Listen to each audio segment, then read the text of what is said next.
నెబుకద్నెజరు అను వాడికి ఒక కళ వచ్చింది. ఆ కళలో ఏం జరుగుతుందో తెలియదు, భయపడ్డాడు, అన్ని వచ్చినాయి. ఉదయాన్ని లేచి అంటాడు, నాకు కళ యొక్క భావం చెప్పేవాళ్ళు కావాలంటే చెప్పండి రాజా కళ ఏంటంటే మర్చిపోయినా అన్నాడు. కళని చెప్పడంట, కథ చెప్పమంటే ఎక్కడి నుంచి వస్తుంది మా కథ అని ఒక్కొక్కడు ఒక్కొక్క రకంగా ఉన్నారు.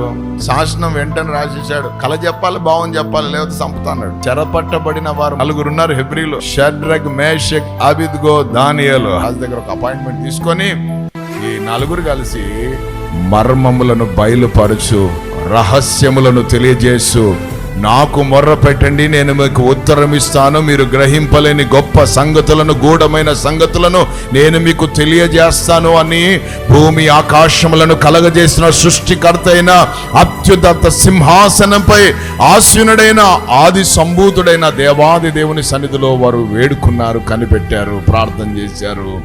ఉదయానికి అన్ని ఓకే అయిపోయినాయి.